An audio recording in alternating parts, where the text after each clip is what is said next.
اور تم سے ذوالقرنین کے بارے میں دریافت کرتے ہیں،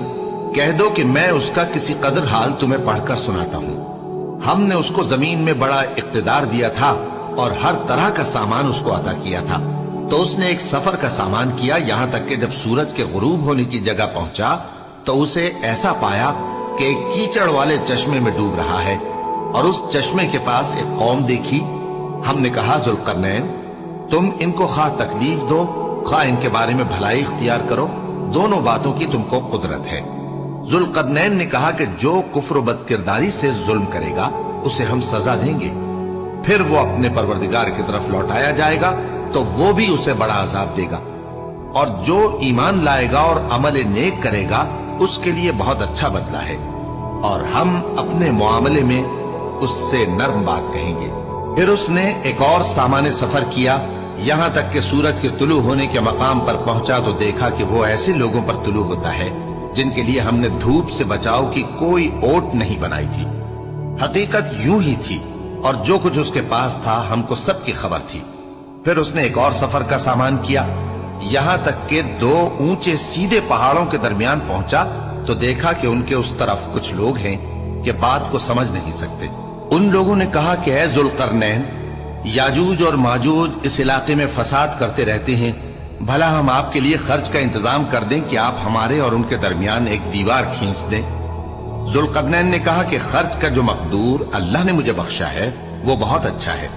تم مجھے قوت بازو سے مدد دو، میں تمہارے اور ان کے درمیان ایک مضبوط رکاوٹ بنا دوں گا۔ تم لوہے کے بڑے بڑے تختے میرے پاس لاؤ۔ چنانچہ کام جاری کر دیا گیا، یہاں تک کہ جب اس نے دونوں پہاڑوں کے درمیان کا حصہ برابر کر دیا اور کہا کہ اب اسے دھوکو، یہاں تک کہ جب اس کو دھونک دھونک کر آگ کر دیا تو کہا کہ اب میرے پاس تانبا لاؤ کہ اس پر پگھلا کر ڈال دو۔ پھر ان میں یہ قدرت نہ رہی کہ اس پر چڑھ سکیں، اور نہ یہ طاقت رہی کہ اس میں نقب لگا سکیں۔ بولا کہ یہ میرے پروردگار کی مہربانی ہے، پھر جب میرے پروردگار کا وعدہ آ پہنچے گا تو اس کو ڈھا کر ہموار کر دے گا، اور میرے پروردگار کا وعدہ سچا ہے۔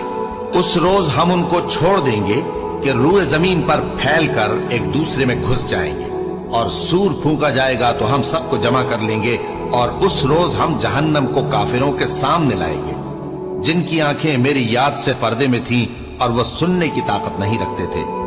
اب کیا کافر یہ خیال کرتے ہیں کہ وہ میرے بندوں کو میرے سوا اپنا کارساز بنائیں گے تو میں خفا نہیں ہوں گا؟ ہم نے ایسے کافروں کے لیے جہنم کی مہمانی تیار کر رکھی ہے۔ کہہ دو کہ ہم تمہیں ایسے لوگ بتائیں جو اعمال کے لحاظ سے بڑے نقصان میں ہیں۔ یہ وہ لوگ ہیں جن کی دوڑ دھوپ دنیا کی زندگی میں برباد ہو گئی، اور وہ یہ سمجھے ہوئے ہیں کہ وہ اچھے کام کر رہے ہیں۔ یہ وہ لوگ ہیں جنہوں نے اپنے پروردگار کی آیتوں کو نہ مانا اور اس کے سامنے جانے سے انکار کیا، تو ان کے اعمال ضائع ہو گئے، سو ہم قیامت کے دن ان کے لیے کچھ بھی وزن قائم نہیں کریں گے۔ یہ ان کی سزا ہے، یعنی جہنم، اس لیے کہ انہوں نے کفر کیا اور ہماری آیتوں اور ہمارے پیغمبروں کی ہنسی اڑائی۔